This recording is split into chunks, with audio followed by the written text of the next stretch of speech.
बच्चों कैसे हो? शानदार, जबरदस्त, जिंदाबाद। बच्चों मैं तालिब सेठी।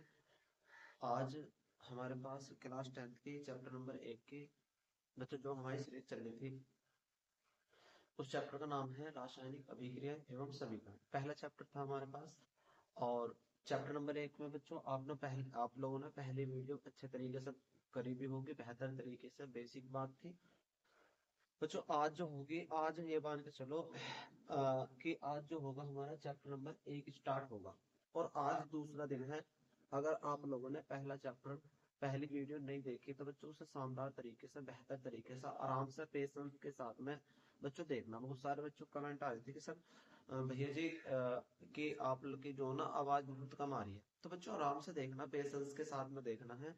और लीड लगा के देखो आराम से, जो आपको ऐसा महसूस हो कि बच्चों कि हम जो ना क्लासरूम में ही हैं, ऑफलाइन ही क्लास पढ़ रहे हैं। तो बच्चों अगर आप लोग ऑफलाइन की तरह पढ़ेंगे तो बेहतर होगा। मतलब लीड लगाकर आराम से, मेज रख के, कुर्सी रख के।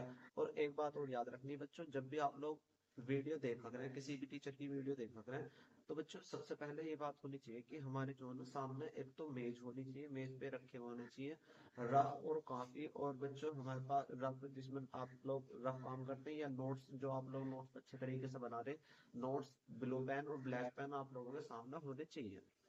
बच्चों अगर आप लोग ऐसा करोगे तो बेहतर होगा आप लोगों के लिए, बच्चों शानदार होगा।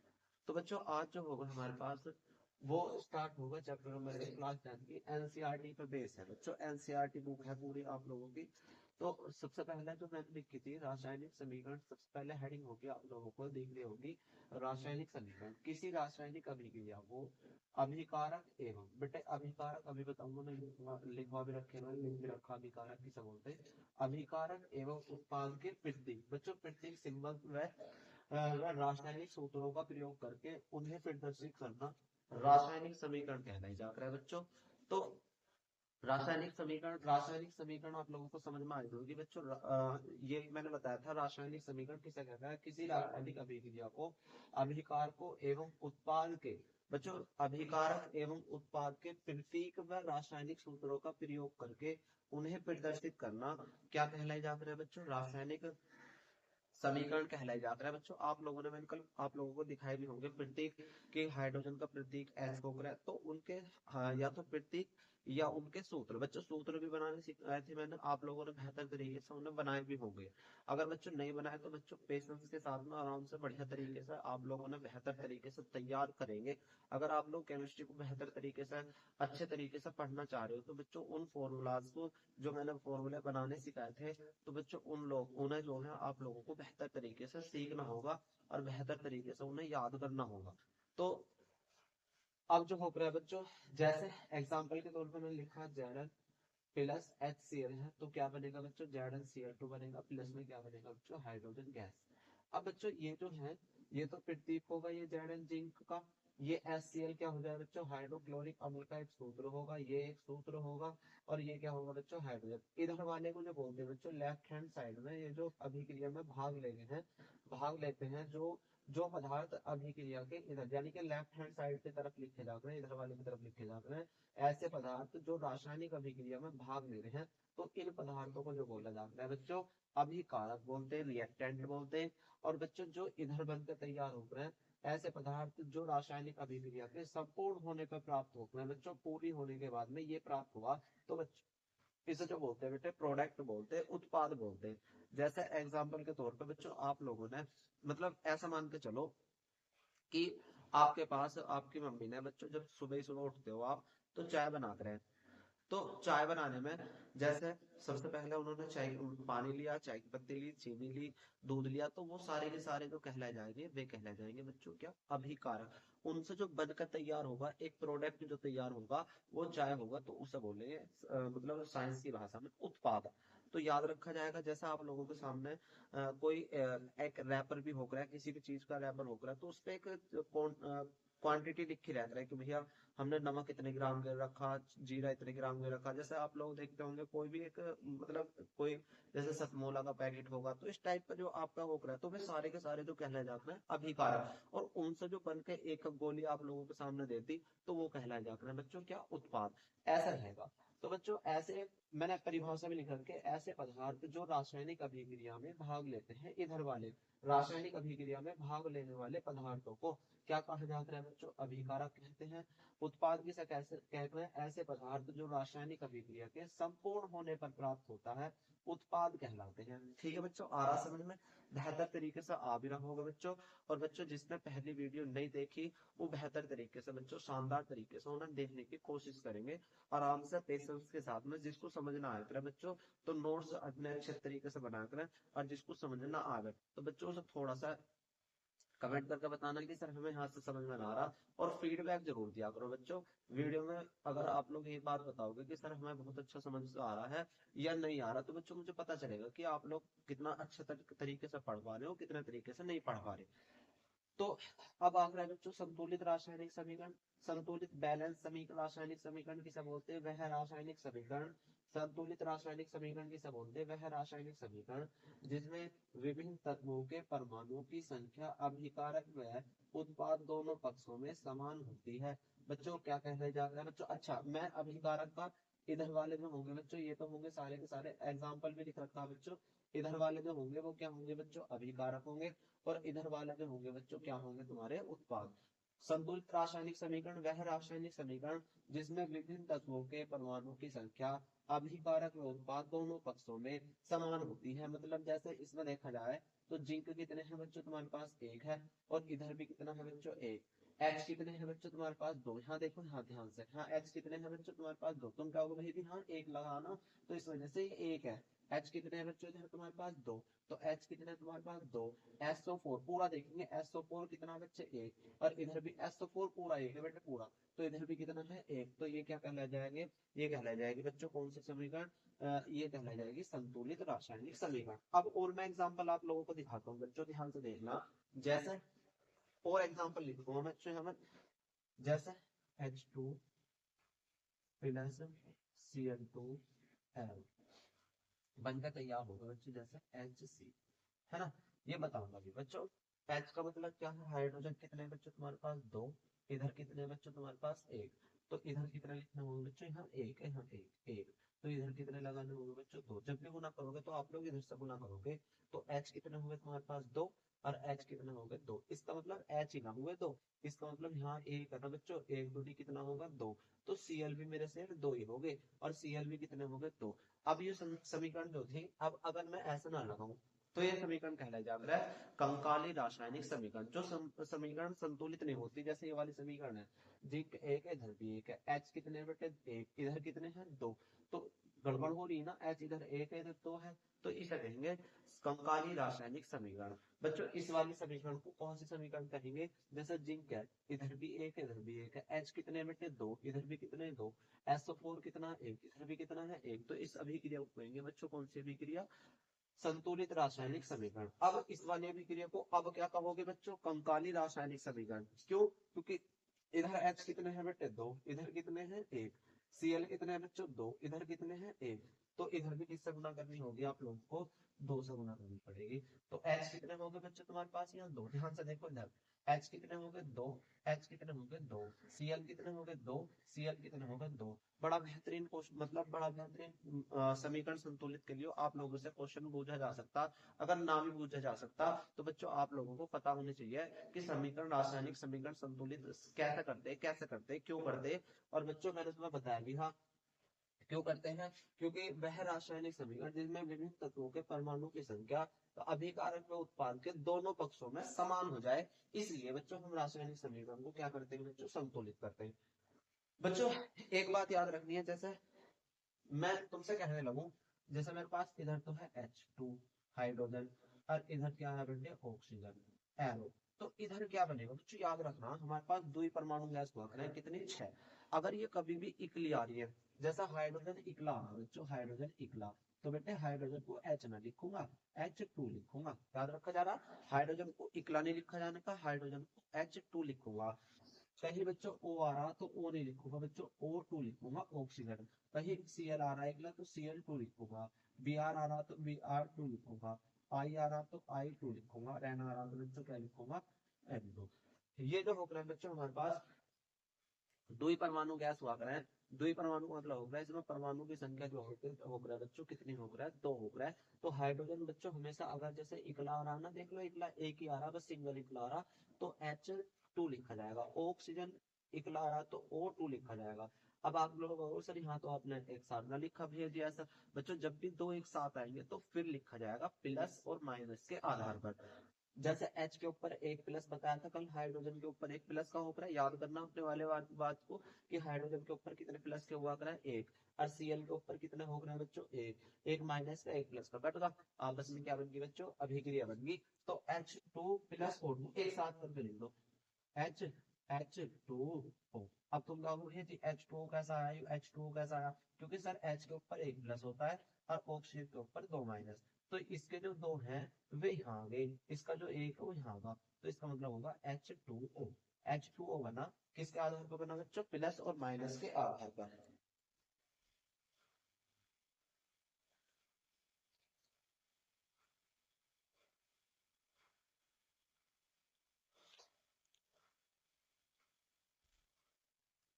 आ रहा बच्चों समझ में। हाँ, किसके आधार पर रखा है बच्चों हमने इसे, इन्हें किसके आधार पर रखा, प्लस और माइनस के आधार पर। क्योंकि हाइड्रोजन निकला रहा तो बच्चों H2 लिखेंगे। बस यही है जो हमारे पास 6 है जो इकले आ रहे हैं, तो इन्हें इसकी फॉर्म में लिखा जाएगा। जैसा आप लोग कहोगे सर जीन भी तो इकला है, यहाँ क्यों लगाया ना बच्चों, ये द्विपरमाणु गैस नहीं है। जो द्विपरमाणु है बच्चों ये ऐसी वाली hydrogen oxygen chlorine bromine iodine, और कौन सी होगी बच्चों, नाइट्रोजन। अब बच्चों क्या होगा, एच एच कितने तुम्हारे पास, दो। इधर भी कितने, दो, सही है।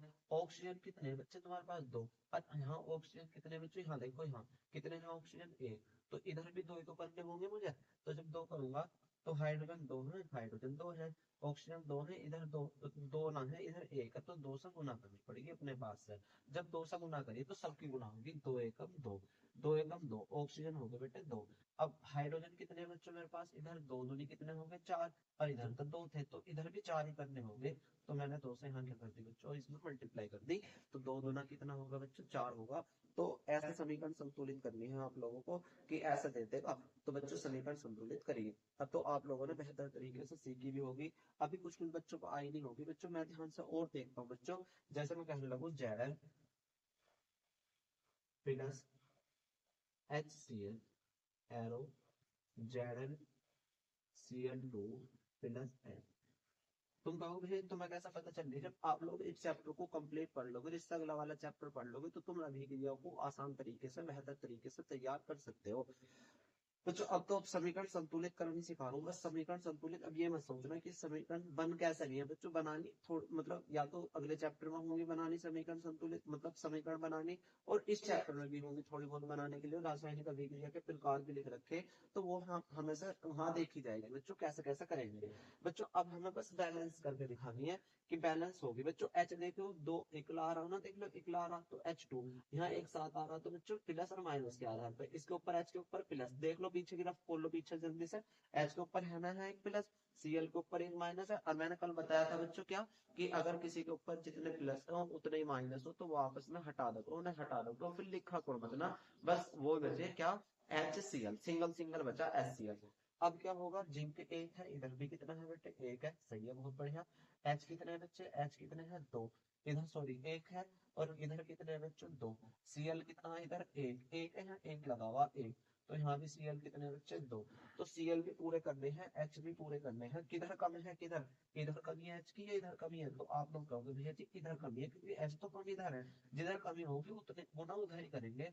तो H कितने होंगे बेटे, दो। इधर कितने होंगे, एक, तो किससे गुना करनी पड़ेगी आप लोगों को, सर दो से गुना करनी पड़ेगी। अब इसका मतलब ये ना है कि H ही दो हुए बच्चों, सब की गुना होगी। जैसे यहाँ H एक है ना, यहाँ भी Cl एक है, तो दो एकम दो, H हो गए बेटे दो, और H हो गए दो, Cl हो गए दो एकम दो, और Cl हो गए बेटे दो एकम दो। तो ये क्या होगा बच्चों, हमारा आंसर होगा, समीकरण संतुलित होगी। बड़े बेहतरीन अंदाज में आप लोगों ने बेहतर तरीके से सीखा होगा कि बच्चों समीकरण में हमने क्या लगा दिया, दो, है ना, H भी दो, H भी दो, Cl भी दो, Cl भी दो, जिंक भी एक, जिंक भी एक। क्या आया आप लोगों को समझ में, हाँ सर आया, बहुत बढ़िया। और करा दो, और करा दो भैया जी। पहला वो एग्जाम्पल होगा तीसरा, चौथा एग्जाम्पल और देखना जैसे, है ना, मैं तुम्हारे पास क्या दे दूं, Zn plus CuSO4 arrow ZnSO4 plus C। क्या ये समीकरण संतुलित है? आप लोग कहोगे सर ये तो पहले से ऑलरेडी समीकरण संतुलित। जिंक है जैरन, बच्चों जिंक कितने हैं यहाँ तुम्हारे पास? जिंक कितने हैं यहाँ तुम्हारे पास? एक। तुम कहोगे भैया जी एक है, नहीं तो एक है। और इधर भी कितना बच्चे? एक। ये रहा जिंक एक है। कॉपर कितने हैं? Cu कितने हैं? एक। इधर भी कितना है? एक। SO4 पूरा ही देखा करो, SO4 कितना पूरा ही देखा करो, नंबर देखा करो, S एक इधर एक है, ऐसे भी देख लो कोई मुश्किल बात ना। SO4 सल्फेट एक है बच्चों। तुम्हें कैसे पता चल गई एक है? बच्चों यहाँ एक ही तो लगा हुआ, जब यहाँ कुछ ना तो एक है, और इधर भी तो एक है जब कुछ ना लगा हुआ। ऊपर में यहाँ कुछ ना तो एक ही तो होगा, जिंक पे एक ना तो यहाँ भी तो एक ही होगा। तो सारी चीज यह समीकरण पहले से ही क्या है बच्चों? संतुलित होगी। बड़े बेहतरीन अंदाज में आप लोगों ने बताया होगा कि क्या समीकरण संतुलित हमने कैसे करी है। बच्चों आप लोग एनसीईआरटी के क्वेश्चंस देखेंगे बेहतर तरीके से। बच्चों मैं इन्हें रफ कर रहा हूँ और देखिए ध्यान से बुक एनसीईआरटी की। अच्छा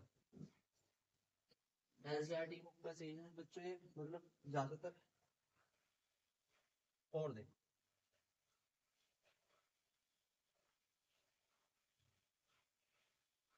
बच्चों बड़ी अच्छी है। नाइट्रोजन हाइड्रोजन क्रिया करते हैं NH3 बेटे याद रखना, अगर कहीं आप लोगों को NH3 दिखाई दे जाए, याद रखना NH3 तो इसका नाम है अमोनिया। क्या नाम बेटे इसका? अमोनिया। अगर कहीं NH4 दिखाई दे जाए तो इसका नाम है अमोनियम। ठीक है बेटे, क्या नाम है इसका? अमोनिया। NH3 है तो अमोनिया है, NH4 है तो अमोनियम है, याद रखा जाएगा। अब एक चीज और बताऊंगा, NH3 है तो अमोनिया, NH4 है तो क्या बनेगा बच्चों? अमोनिया। अब देखेंगे ध्यान से बच्चों, N कितने तुम्हारे पास? इधर दो, सब दो है, इधर देख लो तो दो लगे हुए इधर, और इधर N कितने बच्चों? तो तुम कहोगे सर एक है। हाइड्रोजन कितने लिए थे इसमें? दो। और इधर कितने हाइड्रोजन? तीन। गड़बड़ होगी, नाइट्रोजन पहले पूरे करो।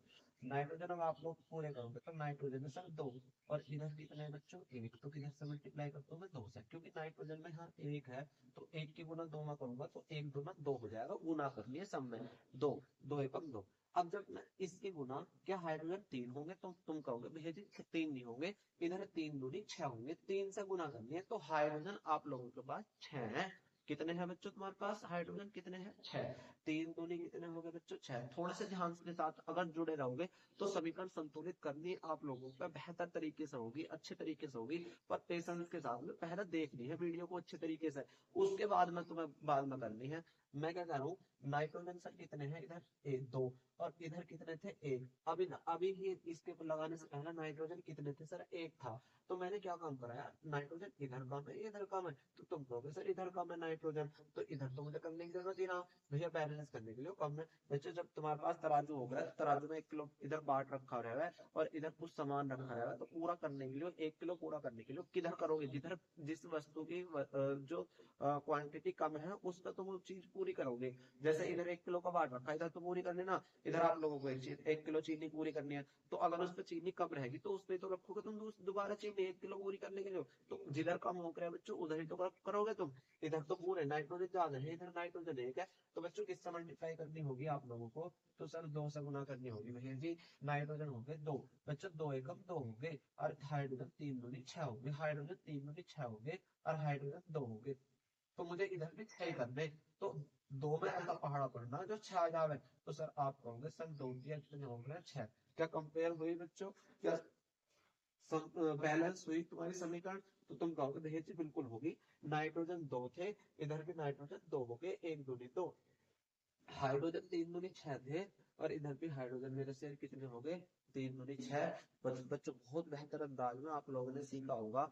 चलो बच्चों और बात बताता हूँ मैं। और देखो क्या है, Z plus H10 arrow Z NO3 का होल प्लस H। चमक रहा होगा बच्चों, बेहतर तरीके से देख लो एक बार। हाँ अच्छे तरीके से चमक रहा है बच्चों। अब जिंक कितने हैं बच्चों, आप लोग कहोगे सर जिंक तो एक है, बिल्कुल बेहतर है, जिंक तो एक है, इधर भी एक है, बिल्कुल एक है। एच कितना है बच्चों, एच एक है, इधर कितने हैं बच्चों मेरे पास दो, इधर एक है, देख लो इधर कितने हैं बच्चों दो, इधर एक है, एच इधर दो है, तो मुझे पूरे करने पड़ेंगे। यहाँ पे सर एच कितने होंगे बच्चों मेरे पास, एच कितने होंगे दो, इधर भी कितने होंगे दो, सही है। जिंक कितने थे एक, इधर कितने, NO3 बता दो बेटे कितने हैं, दो, NO3 के यहाँ दो लगाओ तो NO3 दो है, इसके आगे तो एक ही है ना, दो एक हम दो। अब NO3 यहाँ एक है बेटे एक, तो एक की गुना जब मैं दो गुना करूंगा तो एक गुना कितना हो जाएगा बच्चों, दो हो जाएगा। और ये क्या हो जाएगा तुम्हारा आंसर हो जाएगा, क्योंकि हाइड्रोजन भी दो हो गए, हाइड्रोजन भी दो हो गए, जिंक भी हो तो एक होगा, जिंक भी एक होगा, NO3 दो एक अब दो हो गए, और NO3 इधर ऑलरेडी दो थे। कितना आसान है बच्चों बताओ, कितना आसान है। आगे N nitrogen plus oxygen arrow Na2। बच्चों समीकरण दे रखी है आप लोगों को संतुलित करने के लिए कैसे करोगे। इधर नाइट्रोजन कितने हैं आप लोगों के पास, ओ सोडियम कितने, सॉरी सोडियम है, सोडियम कितने बच्चों तुम्हारे पास एक, और इधर कितने हैं दो, तो सर बिना दो से गुना कर दो, दो ही हमने गुना कर दी।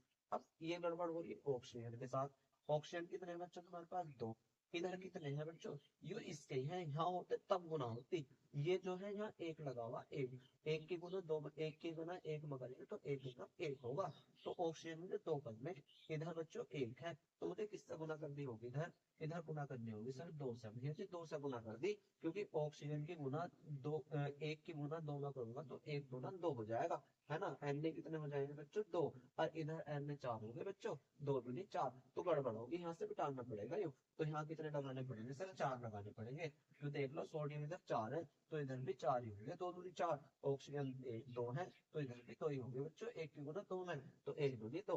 बच्चों आ रहा समझ में, बहुत बढ़िया। चलिए Fe plus O2 arrow FeO, आसान आसान बता रहा बच्चों, आ जाएंगे आप लोगों के समीकरण संतुलित करने।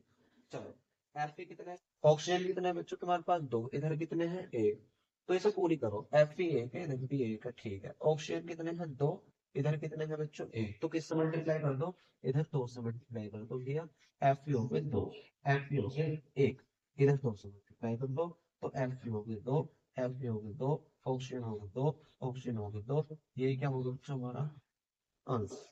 समीकरण संतुलित होगी बच्चों बेहतर तरीके से, अच्छे तरीके से। एक मिनट रुको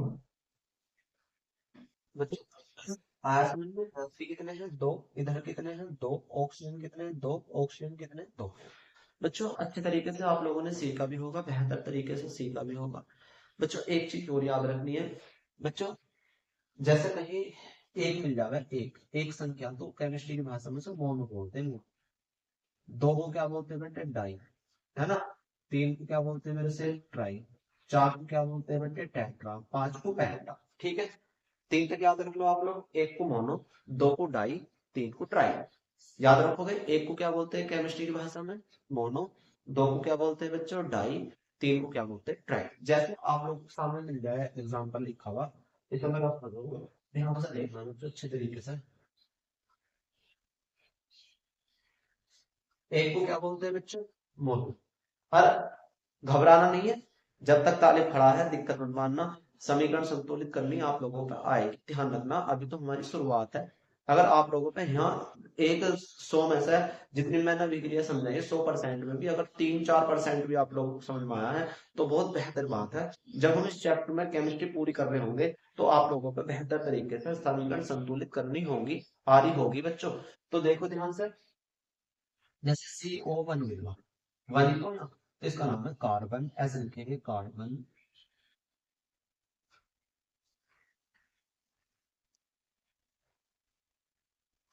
कार्बन।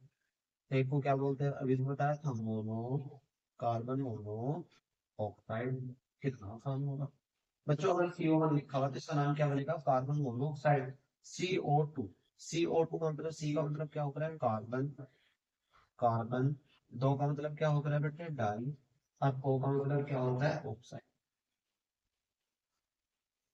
तो नाम क्या बनेगा बच्चों कार्बन डाई ऑक्साइड। अच्छा जैसे SO1 लिखा हुआ तो SO1 का नाम क्या होगा, SO है, तो सल्फर क्या नाम बेटे इसका, एस का मतलब क्या होता है, सल्फर मोनोऑक्साइड।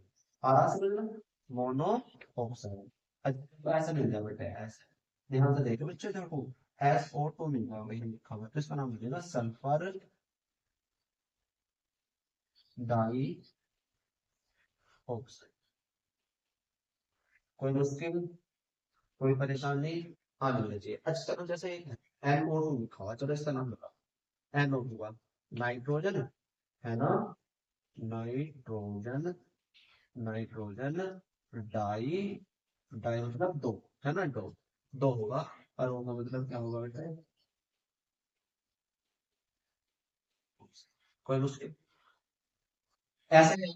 तो ये एक्स्ट्रा मार्क्स होते हैं बच्चों, बेहतर तरीके से आप लोगों ने सीखा भी होगा, और बच्चों बेहतर तरीके से आप लोगों ने इसे अपनी जिंदगी में उतारा भी होगा, और आप लोगों के अंदर कॉन्फिडेंस भी आया होगा बच्चों। पर एक बात याद रखनी है बच्चों, जब भी वीडियो देखो तो सबसे पहले शुरू वाली वीडियो देखो, चैप्टर नंबर 1 की पहला डे 1 की देखो, फिर डे 2 पे आना अच्छे तरीके से। और थोड़ी देर में बच्चों, अगर आप लोगों को ध्यान से दिख रहा हो तो बच्चों इसके, आप लोगों को दिखाई दे रहा होगा, आई बटन दिखाई दे रहा होगा, तो उसमें आपको डिस्क्रिप्शन में इसकी लिंक भी मिल जाएगी पहले वाले चैप्टर की, तो वहां से आप लोग देख सकते हैं बेहतर तरीके से।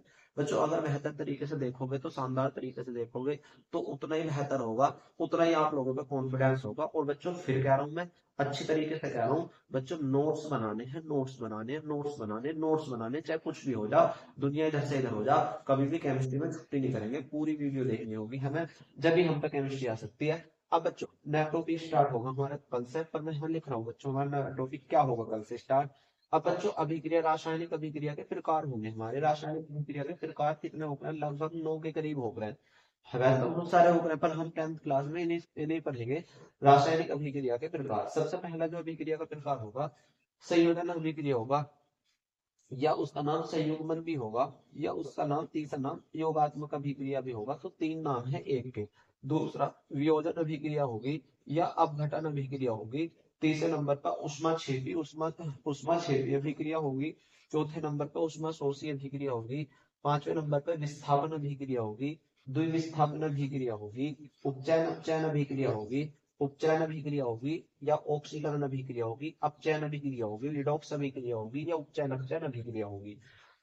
तो बच्चों कल से हम इन्हें स्टार्ट करेंगे, रासायनिक अभिक्रिया के प्रकार, और आप लोगों से बेहतर तरीके से इनमें से आप लोगों के एग्जाम में क्वेश्चंस बन सकता कि बताओ उष्माक्षेपी अभिक्रिया कौन सी है। और जो बच्चे हमारे, जो भैया हमारे ग्रुप डी के जो रेलवे का एग्जाम देंगे बच्चों, अगर वे भी देख लेंगे वीडियो को, तो बच्चों उसके लिए भी बेहतर होगा, शानदार तरीके से होगा। 10th क्लास की एनसीईआरटी के क्वेश्चंस हमारे उसमें पेपर में बन सकते हैं, तो बेहतर तरीके से सीखने की कोशिश करेंगे बच्चों। अगर इसका पीडीएफ चाहिए बच्चों, चैप्टर नंबर 1 के, मतलब इसका जो पीडीएफ है बच्चों, थोड़े दिन में, 1 या 2 दिन में बच्चों मेरे टेलीग्राम पे डल जाएगा, और उसमें से आप लोग बेहतर तरीके से देख लेंगे, है ना। तो ध्यान रखना बच्चों। बच्चों हमारी एनसीईआरटी की बुक है, सारी एनसीईआरटी बेस पढ़ाऊंगा, बिल्कुल एनसीईआरटी का कोडिंग पढ़ाऊंगा, बिल्कुल एनसीईआरटी के क्वेश्चंस होंगे सारे, और बच्चों बेहतर तरीके से आप लोग तैयारी करेंगे। थैंक यू बच्चों। इस वीडियो को ज्यादा से ज्यादा शेयर करना है, और बच्चों जो हमारे 10th क्लास में बच्चे आए हैं अब की बार, उनके लिए बेहतर ऑप्शन है, सुनहरा ऑप्शन है कि भैया हम इन वीडियो को क्या करें बच्चों, देखें, और अच्छे तरीके से, अच्छे अंदाज में। बच्चों यूट्यूब पे बिल्कुल फ्री ऑफ कॉस्ट रहेगी, किसी को कोई पैसा देने की जरूरत नहीं होगी, बस आप लोगों को बेहतर तरीके से सीखना। ठीक है, थैंक यू।